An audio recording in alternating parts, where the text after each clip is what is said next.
우리 함께 신앙 고백하시겠습니다. 전능하사 천지를 만드신 하나님 아버지를 내가 믿사오며 그 외아들 우리 주 예수 그리스도를 믿사오니 이는 성령으로 잉태하사 동정녀 마리아에게 나시고 본디오 빌라도에게 고난을 받으사 십자가에 못 박혀 죽으시고 장사한 지 사흘 만에 죽은 자 가운데서 다시 살아나시며 하늘에 오르사 전능하신 하나님 우편에 앉아 계시다가 저리로서 산자와 죽은 자를 심판하러 오시리라. 성령을 믿사오며 거룩한 공회와 성도가 서로 교통하는 것과 죄를 사하여 주시는 것과 몸이 다시 사는 것과 영원히 사는 것을 믿사옵나이다. 아멘.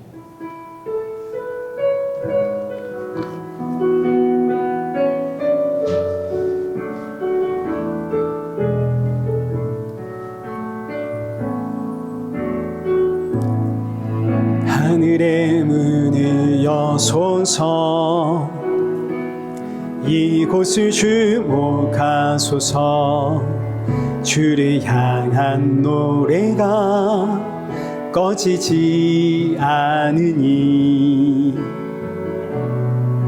하늘을 열고 보소서 이곳에 임재하소서 주님을 기다립니다. 기도의 향기가 하늘에 닿으니 주여 임재하여 주소서 이곳에 오셔서 이곳에 앉으소서 이곳에서 드리는 예배를 받으소서 주님의 이름만이 오직 주의 이름만 이곳에 있습니다. 이곳에 오셔서 이곳에 앉으소서 이곳에서 드리는 예배를 받으소서 주님의 이름만이 오직 주의 이름만 이곳에 있습니다.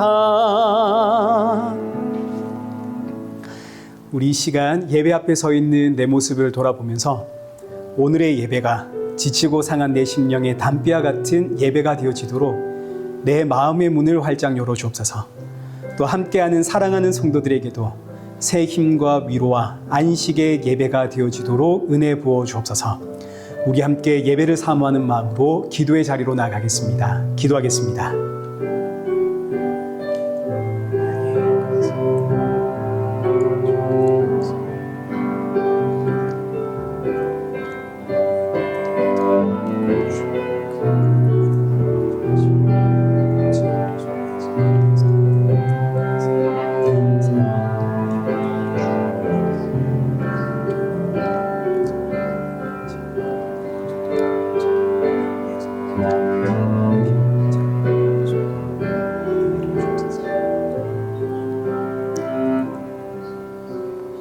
살아계신 하나님 아버지, 오늘 이 예배의 자리로 우리의 걸음을 인도하심에 감사드립니다. 지치고 상한 심령들 이 자리에 모였사오니 오늘의 예배가 사랑하는 성도들에게 참 위로와 안식과 평안의 예배가 되도록 은혜 부어 주옵시고 주시는 생명의 말씀 붙잡고 새롭게 시작하는 이 한 주를 버티며 날이 갈수록 십자가의 은혜와 사랑이 더욱더 충만해지는 우리 성도들 되게 하여 주옵소서. 예수님의 이름으로 기도드리옵나이다. 아멘. 교동문 제44번입니다. 온 땅이여 여호와께 즐거운 찬송을 부를지어다.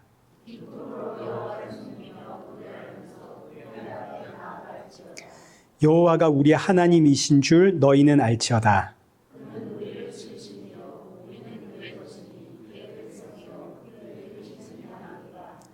감사함으로 그의 문에 들어가며 찬송함으로 그의 궁정에 들어가서 여호와는 선하시니 그의 인자하심이 영원하고 그의 성실하심이 대대에 이르리로다. 아멘. 우리 찬송가 20장 우리 함께 찬양하시겠습니다.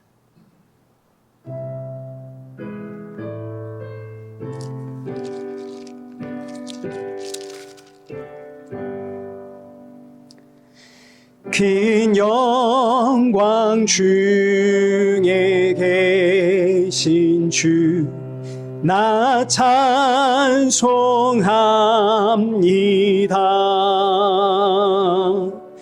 영원히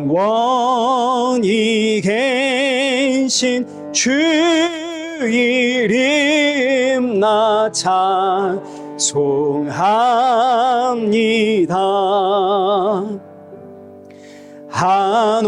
한없이 크신 능력이 나 찬송합니다.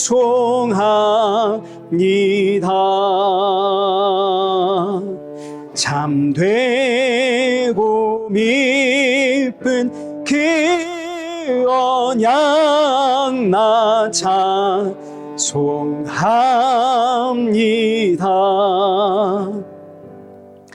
온 천지차 좋아하시던 그 말씀 힘 있어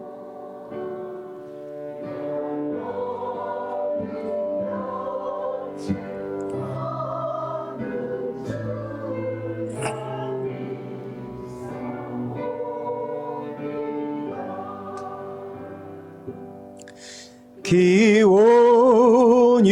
온유하신 중성 날 불러주시고 그 품에 품어 주시니 나 찬송합니다.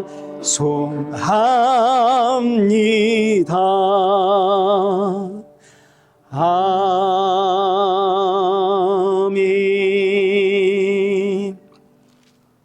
우리 성경 봉독하겠습니다. 우리 오늘 보실 하나님 말씀은 에베소서 6장 13절에서 16절입니다. 우리 13절부터 16절 한 절씩 교독하시겠습니다.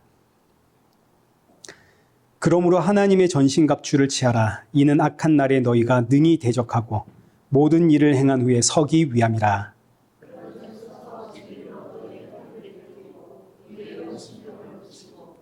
평안의 복음이 준비한 것으로 신을 신고 모든 것 위에 믿음의 방패를 가지고 이로써 능히 악한 자의 모든 불화살을 소멸하고. 아멘.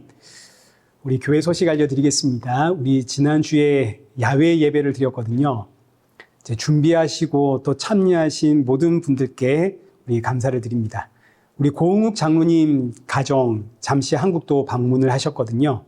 그 일정 가운데 하나님의 은혜가 풍성하기를 이제 기도해 주시면 감사하겠습니다. 그리고 지난주에 저희 교회 그 야외 예배할 때 6명의 그 세 가족이 왔었거든요. 근데 그 중에 한 분이 오셨습니다. 고맙습니다. 우리 큰 박수로 환영하겠습니다. 잘 오셨습니다. 그리고 또 저기에 이제 우리 새로 오신 여자 성도님 계시고요. 그리고 또 우리 광진이 아버지신가요? 네, 광진이 아버지가 또 저희 교회에 방문하셨습니다. 우리 큰 박수로 환영하겠습니다. 네, 감사합니다. 우리 이 시간에 우리 헌금 봉헌하겠습니다. 우리 김영 권사님 헌금 봉헌 부탁드릴게요.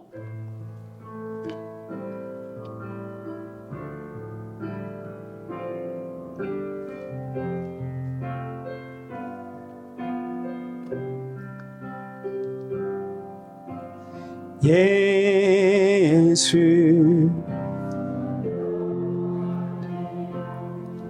나 주 앞에 엎드려 경배와 찬양 왕께 드리네. 할렐루야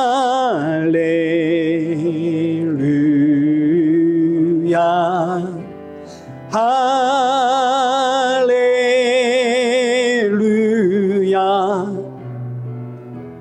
할렐루야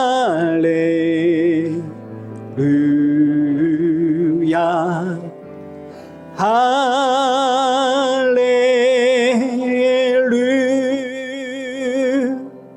기도하겠습니다. 오늘 이 자리로 우리의 걸음을 인도하신 하나님 감사합니다.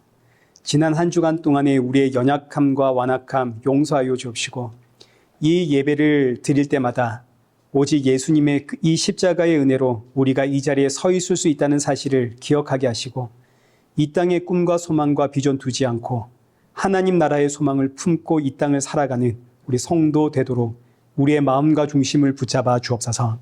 이 시간 귀한 예물 준비하여 드립니다. 헌금을 준비할 때마다 날 위해 십자가에 죽으시고 부활하신 예수님 기억하며 주께 드림이 우리의 기쁨이고 나의 모든 것 주의 것임을 고백하는 성도 되게 하여 주옵소서. 예수님의 이름으로 기도드리옵나이다. 아멘. 우리 오늘 본문은 에베소서 6장 13절에서 16절입니다. 이제 하나님의 전신갑주라는 제목으로 본문의 말씀 살펴볼 텐데, 우리 지난주에 야외 예배 드리면서 흐름이 끊겨가지고 제가 앞에 내용들을 한번 정리를 하려고 했는데, 정리를 하다 보니까 분량이 길어져가지고 오늘 우리가 지난 3주 동안에 살펴보았던 내용들 우리 크게 한번 정리한 다음에 우리 다음 주에 16절의 믿음의 방패가 뭔지를 우리 함께 살펴보도록 하겠습니다. 지금 우리는 하나님의 전신갑주를 살펴보고 있는 중입니다. 여기 11절과 13절 말씀. 마귀의 관계를 대적하기 위하여 하나님의 전신갑주를 입어라. 그러므로 하나님의 전신갑주를 취해라. 이는 악한 날에 너희가 능히 대적하고 모든 일을 행한 후에 서기 위함이라. 자, 이 말씀 우리가 하나님의 전신갑주를 입어야 하는 목적이 무엇인지를 밝히는 말씀입니다. 자, 여기 말씀 보니까 하나님이 주신 전신갑주 우리가 입어야 되는 목적이 뭔가요? 첫째는 여기 13절 마귀의 관계를 능히 대적하기 위해서고, 둘째는 여기 13절이죠. 13절에 이 모든 일이 끝나는 날 하나님 앞에 우리가 서 있기 위해서 전신갑주를 입어야 되는 겁니다. 여기에 대적하다라는 단어가 나오는데, 이 대적하다라는 단어는 맞서서 싸운다 이런 뜻이 아니라 저항한다 이런 뜻입니다. 어떤 물길이나 어떤 흐름에 휩쓸리지 않도록 버티고 서 있다 이런 뜻이거든요. 우리말로는 대적하다라고 번역을 했지만 사실은 버티며 서다 이런 뜻입니다.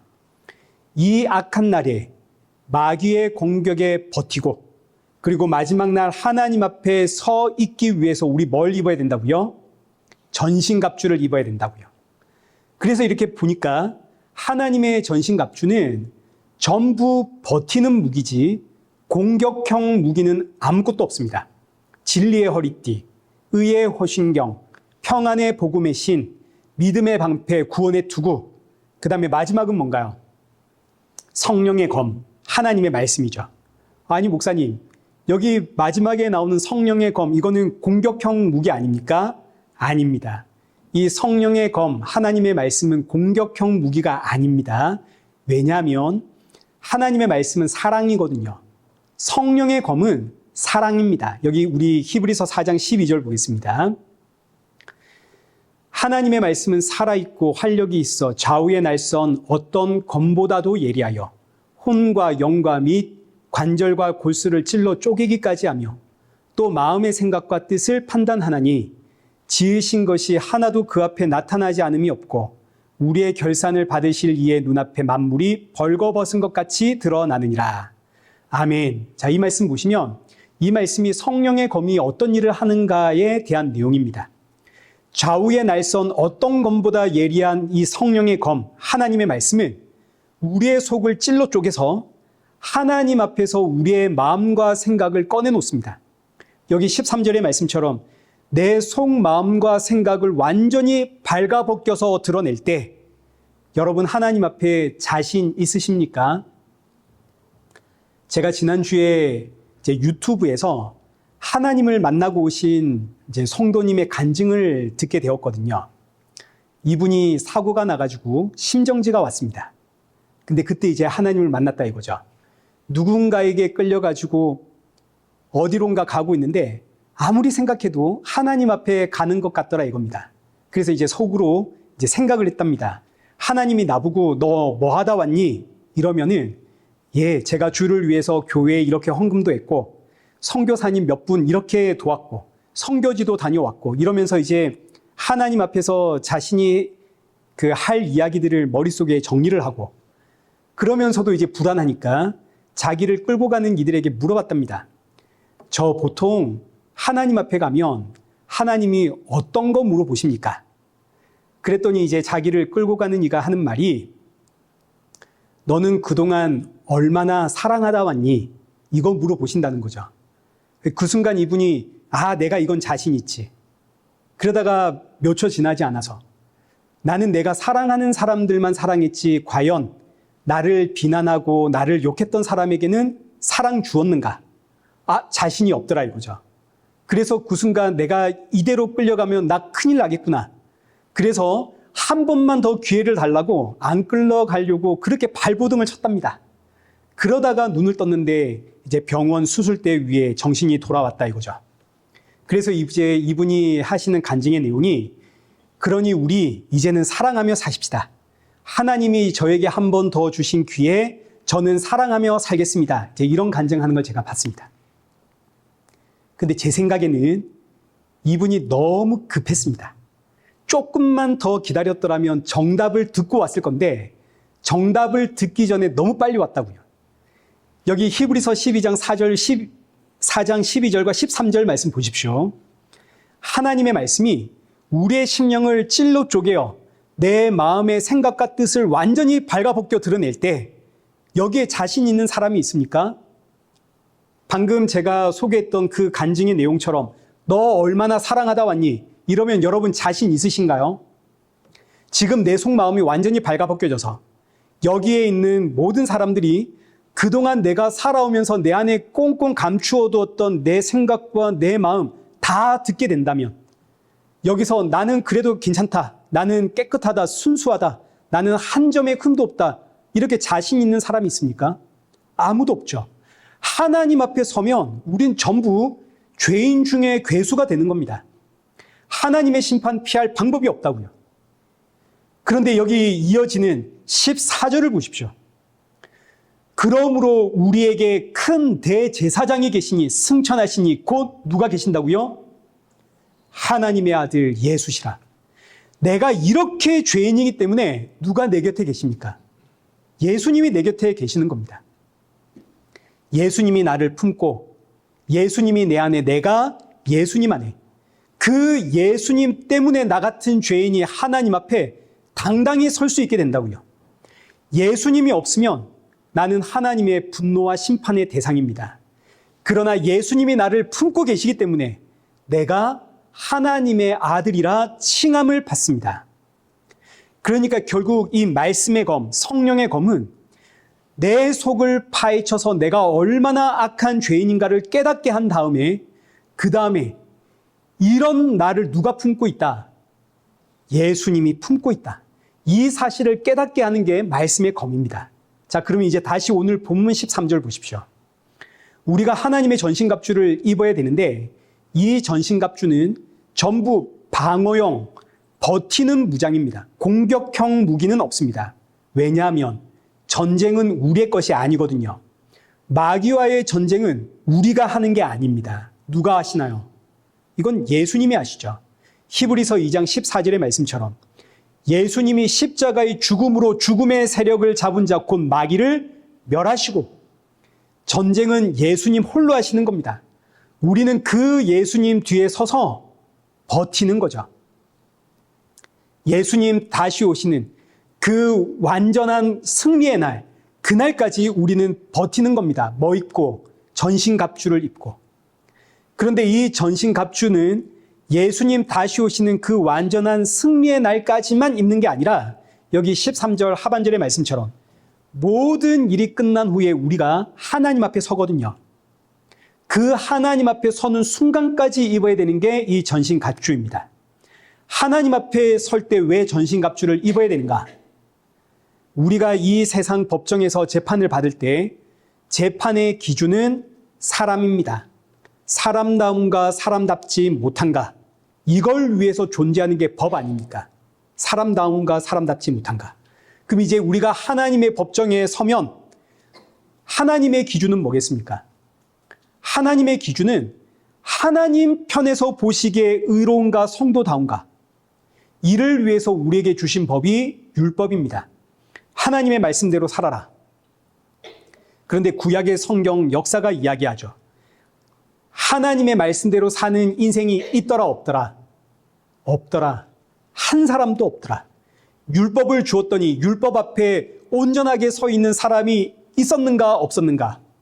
없더라. 로마서 3장 19절입니다. 우리가 알거니와 무릇 율법이 말하는 바는 율법 아래에 있는 자들에게 말하는 것이니 이는 모든 입을 막고 온 세상으로 하나님의 심판 아래에 있게 하려 함이라. 율법은 이 땅 모든 사람들의 입을 막아서 너희는 모두 하나님의 심판 아래에 있다. 이걸 가르치는 게 율법입니다. 20절. 그러므로 율법의 행위로 그의 앞에 의롭다 하심을 얻을 육체가 없나니 율법으로는 뭐를 알게 된다고요? 죄를. 내가 죄인이구나. 이거 알게 하는 게 율법입니다. 율법으로는 하나님께 의롭다 칭함 받을 사람 아무도 없습니다. 그래서 여기 21절 우리 함께 읽겠습니다. 시작.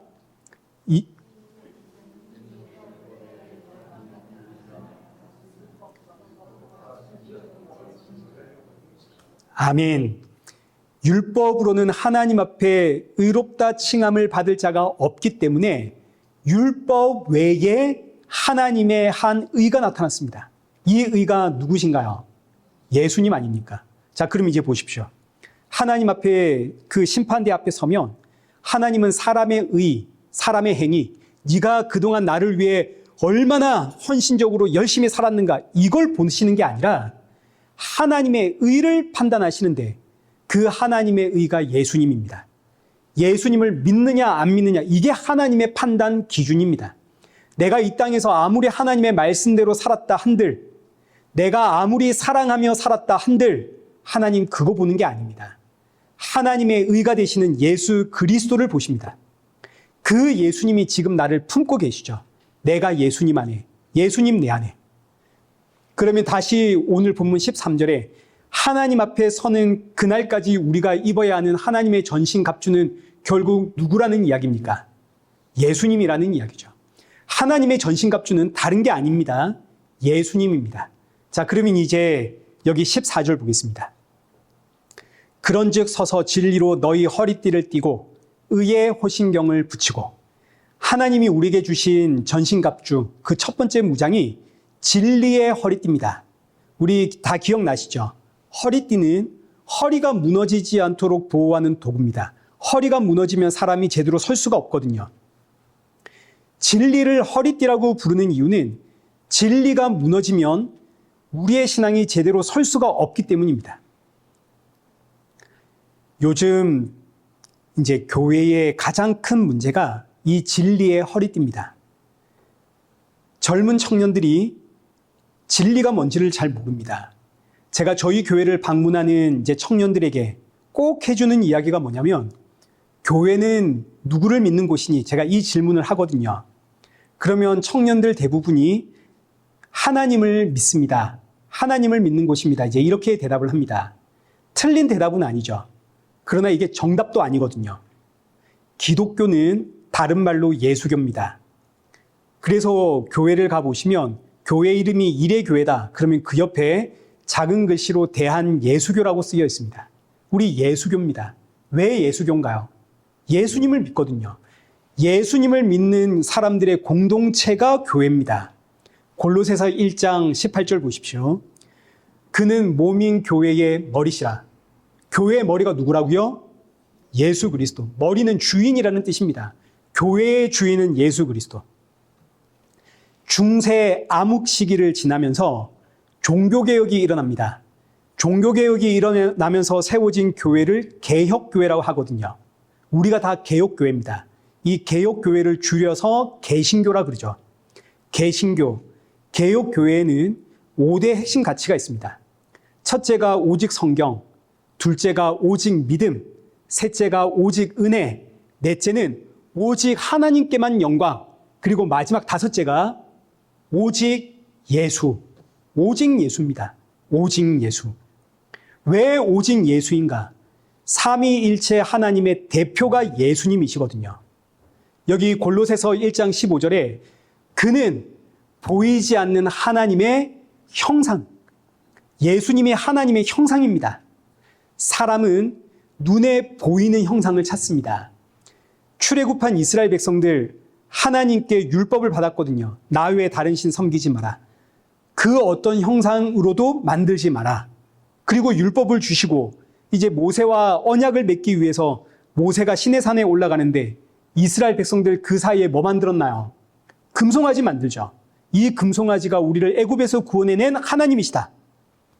그리고 이 출애굽 이후로도 이스라엘 백성들은 끊임없이 하나님의 형상을 만들어냅니다. 왜요? 우리는 눈에 보이는 형상을 원하거든요. 그래서 이스라엘 백성들이 남과 북으로 나뉘자 북이스라엘은 대부분의 금송아지 만들어 놓고 우리를 구원한 하나님이다 이러고 우상숭배를 하고, 남유다는 성전에서 보이지 않는 하나님을 섬기기는 하는데 하나님이 보이지 않으니까 자신의 생각, 자신의 감년 속에서 보이지 않는 하나님을 형상화시킵니다. 자기 스스로. 그래서 하나님이 선지자들을 보내서 끊임없이 하는 이야기가 너희가 믿는 하나님은 우상이다. 결국 구약은 이스라엘 백성들이 망하면서 끝나는 거 아닙니까? 이스라엘 백성들 하나님 믿는다 그러지만 사실은 자신이 만들어낸 우상을 섬기고 있었거든요. 그래서 하나님이 친히 보이는 형상으로 우리를 위해 이 땅에 오시는 겁니다. 이 땅에 오신 하나님이 누군가요? 예수님 아닙니까? 너와 나를 창조하신 그 하나님이 우리를 살리려고 이 땅에 오셔서 십자가에 죽으십니다. 그래서 예수님으로 인해서 새로운 피조물이 된 성도는 이제 예수님을 믿는다 그럽니다. 유대교 보십시오. 유대교는 지금도 여호와 하나님 믿습니다. 하나님 아버지를 믿습니다. 우리가 부르는 그 하나님을 믿는다고요. 그러나 하나님을 믿는다고 해서 유대인들을 성도라고 하지 않습니다. 이슬람도 하나님을 믿습니다. 이슬람은 알라를 믿죠. 알라라는 이름이 구약의 여호와 하나님입니다. 그러나 우리는 이슬람교를 성도라고 부르지 않습니다. 오직 예수 그리스도를 믿는 자를 성도라 그럽니다. 그리고 예수님이 바로 진리입니다. 내가 곧 길이요 진리요 생명이니. 예수님이 길이고 진리고 생명입니다. 그래서 우리를 예수교라 그럽니다. 예수님을 믿는다고. 그러니까 제가 이런 이야기들을 이제 종종 하는데 이런 말씀은 아무리 강조해도 부족합니다. 그런데 안타깝게도 제가 이제 유튜브에 뜨는 기독교 관련 영상들을 종종 보는데 자꾸 하나님 이야기만 합니다. 하나님 이야기를 하니까 우리의 신앙이 제대로 서 있지를 못합니다. 하나님을 묵상하면 하나님은 아버지 아닙니까? 우리의 아버지. 하나님은 우리에게 좋은 거 주시죠. 그래서 하나님께 기도합니다. 하나님 좋은 거 주십시오. 저에게 이런저런 기도 제목이 있습니다. 하나님 이루어 주십시오. 하나님께서 응답해 주실 줄 믿습니다. 하나님을 마치 램프의 요정처럼 램프 비비고 소원 빌면 이루어 주는 것처럼 기도를 이렇게 해서 사용하고 있다고요. 그리고 기도에 이루어지면 기도에 응답받았다고 좋아하고, 여러분 기복신앙이 다른 게 아니라 이게 기복신앙입니다. 우상숭배입니다. 여기에는 그저 내가 성공하겠다는, 기도에서 내가 잘 돼야겠다는 내 욕망만 있습니다. 근데 자꾸 이런 기도를 부추기면 되겠습니까? 이게 당신의 욕망이다 이렇게 외쳐줘야죠, 교회가. 반대로 나를 살리려고 십자가에 죽으신 그 피 흘리시는 그 하나님의 형상이 되시는 예수님을 묵상해 보십시오. 예수님 이 땅에서 나를 건져내시려고 하나님 나라로 가자. 내 죄를 위해서 오늘도 십자가에서 피 흘리고 계시는 예수님입니다. 그런데 나는 그 예수님, 피 흘리시는 예수님 바라보면서 이 죄와 사망의 땅에서 나 승리하겠다고, 나 잘 살아보겠다고 그 예수님 앞에 기도할 수 있습니까? 없죠. 그래서 십자가의 예수님을 묵상하면 자기 부인이 나올 수밖에 없습니다. 아, 나는 참으로 죄인 중에 괴수구나. 동시에 감사가 나올 수밖에 없죠. 이렇게 세상 좋아하는 나를, 이렇게 연약한 나를 구원하신 예수님. 이 감사는 무슨 기도가 응답되어 가지고 세상 문제 해결돼 가지고 내가 감사하는 이런 감사하고는 차원 자체가 다른 감사입니다. 그리고 또 동시에 천국 소망을 품습니다. 그래, 맞아. 나는 이 땅의 나그네야. 나에게는 가야 할 분향이 있지. 이런 신앙은 예수 그리스도를 묵상할 때 나오는 신앙입니다. 자기 부인, 천국 소망, 감사, 예수님 묵상하지 않으면 절대로 나올 수 없는 신앙 고백입니다. 이 예수님으로 너의 허리를 동여매라. 이게 진리의 허리띠입니다. 이 허리띠를 차면 자기 부인이 나올 수밖에 없고 감사와 찬양이 나올 수밖에 없고 내 상황과 형편이 아무리 험해도 자족함이 나올 수밖에 없습니다. 사도 바울처럼. 여기 빌립보서 4장 11절 보십시오. 내가 궁핍함으로 말하는 것이 아니니라. 어떠한 형편에든지 나는 자족하기를 배웠노라. 나는 비천에 처할 줄도 알고 풍부에 처할 줄도 알아. 모든 일, 곧 배부름과 배고픔과 풍부와 궁핍에도 처할 줄 아는 일체의 비결을 배웠노라. 일체의 비결을 내가 배웠습니다. 이 비결이 뭔가요? 예수님으로 진리의 허리띠를 차는 거죠. 반대로 예수님으로 이 허리띠를 차지 않으면 자꾸 하나님께 달라고 기도하게 됩니다. 하나님께 달라고 기도하는 이유는 나는 지금 내 형편에 만족하지 못하고 있기 때문입니다. 하나님, 저는 지금 이 상황에 도무지 만족할 수가 없습니다. 저에게 이거 주십시오. 이 문제 해결해 주십시오. 정말 저 너무 괴롭고 힘듭니다. 여러분, 이 기도 하셔야 됩니다. 기도하셔야죠. 그러나 그 다음은 하나님, 제가 이렇게 아직도 내가 살아 있습니다. 제가 이렇게 세상적인 사람입니다. 세상을 향한 내 욕망과 이 욕구가 도무지 사라지질 않습니다. 그러니 이 세상과 환경에 내 마음을 빼앗기지 않도록 예수님으로 충만한 성도가 되게 해주십시오. 여기까지 가야 기도의 완성입니다. 빌립보서 4장 6절. 아무것도 염려하지 말고 다만 모든 일에 기도와 간구로 너희 구할 것을 감사함으로 하나님께 아뢰라. 보십시오. 하나님은 모든 것을 가지고 기도하라 그러십니다. 어떤 주제가 되었든 너 기도해라. 너의 구할 것, 너의 필요, 오늘의 일용할 양식, 무엇이 되었든 전부 다 기도해라. 그런데 이어지는 7절 보십시오. 함께 읽겠습니다. 시작. 그리하면 모든 지각에 뛰어난 하나님의 평강이 그리스도 예수 안에서 우리가 기도하면 하나님이 그래 내가 너의 그 기도 응답해 줄게가 아니죠. 어떻게 하신다고요? 너희가 기도하면 나는 너희의 마음과 생각을 지켜주겠다. 어떤 기도든 우리가 기도하면 하나님께서 내 마음과 생각을 지켜주겠다 이겁니다. 어떻게? 십자가의 예수님을 향하도록. 이게 기도의 응답입니다. 내 소원을 간절히 기도했더니 하나님이 이루어주시더라. 여러분, 이건 기도의 응답이 아닙니다.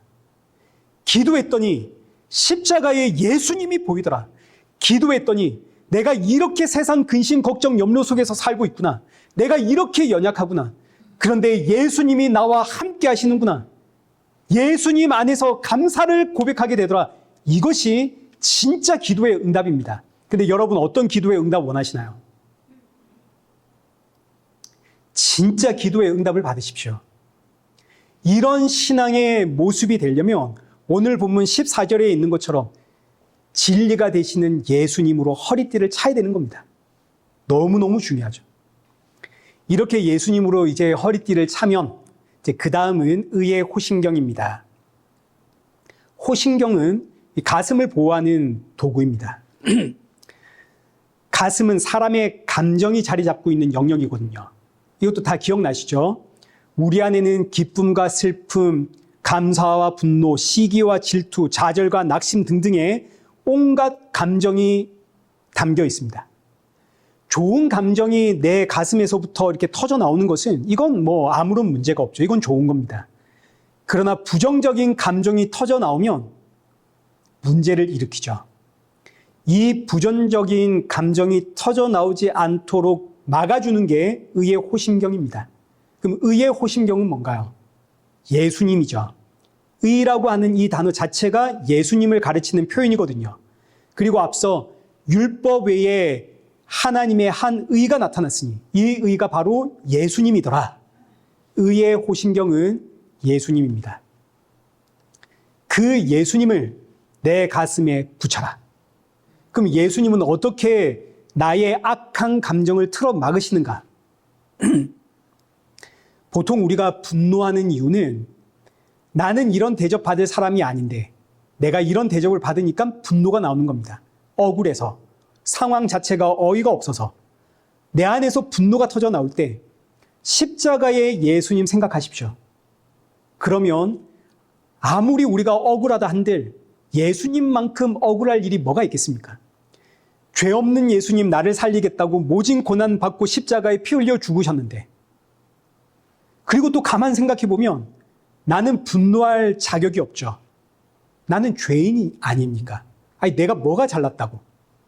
시기와 질투가 내 안에서 일어난다는 것은 내가 그만큼 세상적인 탐욕이 내 안에 있다는 이야기입니다. 그러니까 예수님을 내 가슴에 딱 붙이면 악한 감정에서 빨리 벗어날 수 있습니다. 지금 내가 악한 감정에 사로잡혀 있다면 십자가의 예수님을 생각하셔야 됩니다. 이게 의의 호심경입니다.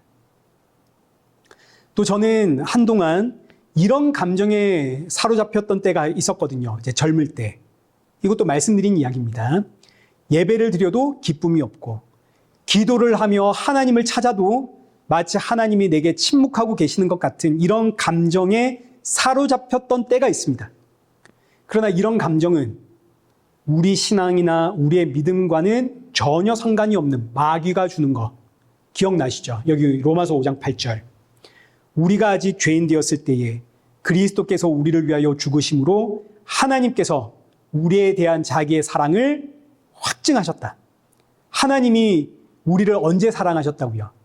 우리가 아직 죄인 되었을 때에, 우리가 하나님을 모를 때, 예수님을 모를 때, 구원의 필요성을 느낀 적도 없고 내가 도와달라고 요구한 적도 없고, 하나님이 우리를 위해, 그때 하나님이 우리를 위해 십자가에 죽으심으로 날 향한 하나님의 사랑을 확증하셨습니다. 내가 예배에 대한 뜨거움도 없고 기도도 안 나오고 감격이 없고 어떤 체험도 없고, 야, 나 과연 하나님 믿는 사람이 맞는가 좌절하는 그 순간조차 이건 전부 다 내 감정인 것이고, 이건 다 내 감정입니다. 이거와 상관없이 하나님은 한결같이 나를 사랑하십니다. 내가 하나님을 알지 못했던 그 시절에도 나를 사랑하여 십자가에 죽으신 하나님입니다. 그 하나님은 나를 찾아와서 한순간도 나를 떠난 적이 없습니다. 하나님은 떠난 적이 없는데 내 감정이, 마귀가 주는 생각이 자꾸 나는 하나님을 안 믿는 사람인가, 사탄이 주는 생각들입니다. 우리에게 일어난 모든 일들은 내가 요청한 것이 아니라 하나님이 나를 사랑하사 하나님으로부터 시작이 된 일입니다. 이 사실로 그 하나님의 사랑으로 내 가슴, 내 신앙을 보호하는 게 의의 호심경입니다.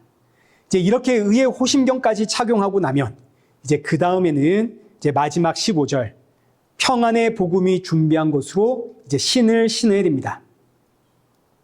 평안의 복음은 예수님을 뜻하는 표현입니다. 예수님이 평안의 왕 아닙니까? 복음은 소식이라는 뜻이죠. 평안의 복음은 이 땅에 오신 평안의 왕, 예수님을 뜻하는 겁니다. 그러면 평안의 복음이신 그 예수님이 준비한 것은 무엇인가? 십자가 아닙니까? 15절의 말씀은 십자가로 신을 신어라는 뜻입니다. 그러면 십자가로 신을 신는다, 이건 무슨 이야기인가요? 신발은 땅을 밟고 서는 도구입니다. 십자가로 신을 신으라는 의미는 십자가로 이 땅을 밟고 서 있으라는 뜻이 되겠죠. 마태복음 16장 24절입니다. 이에 예수께서 제자들에게 이르시되 누구든지 나를 따라오려거든 자기를 부인하고 자기 십자가를 지고 나를 따를 것이니라. 이 말씀이 바로 평안의 복음이 준비한 곳으로 신을 신으라는 이야기입니다. 예수님을 따르는 자는 전부 다 자기 십자가를 짊어져야 됩니다. 그럼 이 자기 십자가는 뭔가요? 이 십자가는 다른 게 아니라 과거에 나는 이 십자가에서 예수님과 죽었습니다. 이제 나는 이 십자가에서 예수님과 함께 새로운 피조물이 되었습니다. 이걸 상징하는 게 내가 짊어지는 십자가입니다. 이 십자가로 신을 신으라는 이야기는 이 어둠의 세상에서 나는 예수님이 피 흘려 죽으신 이 십자가에서 다시 태어난 성도입니다. 여러분들도 다시 태어나셔야 됩니다. 이거 선포하며 하나님이 나를 세우신 그 자리에 담대히 서 있으라는 뜻입니다. 이 어둠의 세상, 죄와 사망의 세상에 휩쓸려 가지 말고 이 자리에 우뚝 서서 평안을 소유한 자로, 생명을 얻은 자로, 예수님의 증인으로 서 있으라. 그러니까 이 평안의 복음이 준비한 곳으로 신을 신으라는 의미는 우리의 역할이 무엇인지를 분명하게 알아라는 뜻입니다. 우리의 역할은 등불입니다. 여기 마태복음 5장 14절. 너희는 세상의 빛이라. 산 위에 있는 동네가 숨겨지지 못할 것이요. 사람이 등불을 켜서 말 아래에 두지 아니하고 등경 위에 두나니 이러므로 집안 모든 사람에게 비치느니라. 이같이 너희 빛이 사람 앞에 비치게 하여 하늘에 계신 너희 아버지께 영광 돌리게 해라. 자, 이 말씀처럼 우리의 역할은 이 어둠의 세상에서 예수 그리스도라는 이 생명의 빛을 밝히는 등불입니다. 마치 어두운 가로등의 골목길의 가로등처럼 어둠 속을 헤매는 사람들에게 빛을 보고 찾아올 수 있도록 그 예수님의 빛을 밝히는 게 우리의 역할입니다. 가로등처럼 성도 한 사람 한 사람이 하나님이 세우신 그 자리에서 예수님의 빛을 비추는 거죠. 이게 십자가로 신을 신으라는 이야기입니다. 아브라함을 보십시오. 하나님이 아브라함을 불러서 너는 본토 친척 아비 집을 떠나 가나안으로 가라. 그래서 아브라함이 가나안을 가죠. 가나안에 가서 뭐 하나요? 100세에 얻은 아들을 그 이삭을 제물로 갖다 바칩니다. 히브리서 11장 19절. 그가 하나님이 능히 이삭을 죽은 자 가운데서 다시 살리실 줄로 생각한지라 비유컨대 그를 죽은 자 가운데서 도로 받은 것이니라. 이게 무슨 이야기인가요? 아브라함이 자기 아들을 제물로 바치고 이 아들이 죽은 자 가운데서 다시 살아났다는 이 부활의 이야기는 누구의 이야기인가요? 예수님의 이야기죠. 이 땅에 화목 제물로 오셔서 십자가에 죽으시고 부활하신 예수님의 이야기. 그러니까 하나님이 아브라함을 불러가지고 가나안 땅이라는 이 어둠의 땅에 세워놓고 부활의 예수님 증거하는 빛으로 삼으셨다 이겁니다. 아브라함은 가나안 땅에서 묵묵히 그 역할을 감당했죠. 하나님이 아브라함에게 너는 가서 이 역할을 해라. 이 자리에 그 자리에 서서 십자가의 예수 그리스도를 증거하는 역할을 해라. 예수님의 제자들도 다 똑같습니다. 예수님 십자가 지고 골고다 언덕으로 가실 때 이 제자들 전부 도망간 사람들입니다. 그러나 부활한 예수님이 이 제자들 찾아오니까 이 제자들 전부 십자가 지고 과거에 나는 여기서 예수님과 죽었습니다. 이제 나는 예수님과 함께 살아난 새로운 피조물입니다. 이거 외치면서 각자 하나님이 세우신 자리에서 등불의 역할을 하며 죽어가지 않습니까? 다 순교했죠. 반대로 십자가로 신을 신지 않으면 이 세상 흐름에 떠내려 가 버립니다. 세상 유행을 따라 남들 하는 거 못하면 내가 왠지 뒤처진 것 같고 그래서 세상을 바라보느니라고 이 자리에 서서 예수님의 빛을 발할 생각을 못하게 됩니다. 무엇보다 십자가로 신을 신지 않으면 신앙의 도파민을 찾아 헤매게 됩니다. 방언받으러 찾으러 다니게 되고 용하도님 목사님 찾아가서 기도 받으려고 그러고 저 어디 병 고쳐준다는 치유 집회에 쫓아가게 되고 저기서 기적이 있다면 기적 찾으러 신비적인 체험 찾으러 이리저리 쫓아다니느라 하나님이 설하신 그 자리에 서 있지를 못합니다. 예수님의 빛을 비추지를 못합니다. 그러니 사랑하는 성도 여러분, 십자가로 신을 신으십시오. 내가 선 자리, 하나님께서 세우신 자리입니다. 여기서 왜 나를 세웠는가? 예수님의 빛을 발하라고. 어둠의 이 속에서 죽음을 향해 가는 자들에게 생명이 여기 있다는 이 복음을 외치라고 하나님이 우리를 이 자리에 세우셨습니다. 십자가로 서십시오. 이 자리, 내 가정, 내 직장, 내가 속한 공동체에서 예수님과 함께 예수님을 믿는 자로, 생명을 가진 자로, 이 세상의 흐름에 휩쓸려가는 자들에게 예수님을 비추는 이 영적 싸움을 하는 우리 복음의 성도가 되시기를 축원합니다. 살아계신 하나님 아버지, 오늘의 말씀을 통해 우리의 믿음의 대상은 길이요 진리요 생명이 되시는 예수님이라는 사실을 다시 한번 일깨워 주시니 감사합니다. 새롭게 시작하는 이 한 주 예수님 의지하며 살아가는 성도가 되게 하시고, 우리가 살아가는 매 순간순간이 십자가의 은혜라는 사실을 기억하며 내가 선 자리에서 예수님의 생명을 비추는 사랑하는 자녀들에게 십자가 위에 서 있는 부모의 모습을 보이고, 또 주변의 이웃들에게도 십자가 위에 서 있는 성도의 모습을 보이는 우리 성도들 되어지도록 성령의 충만함 부어 주옵소서. 새롭게 시작하는 이 한 주도 더 많이 감사하고 더 많이 찬양하고 주님 만날 그날 사모하는 성도 되게 하여 주옵소서. 예수님의 이름으로 기도드리옵나이다. 아멘. 이제는 우리 주 예수 그리스도의 은혜와 성부 하나님의 크신 사랑과 성령 하나님의 위로교통 충만하심이 내게 맡기신 사명에 충성하며 주신 은혜 감사하며 주님 만날 그날 사모하며 기다리는 우리 일회교회와 성도들과 온 세계 교회 머리머리 위에 이제로부터 영원토록 함께 있을지어다. 아멘.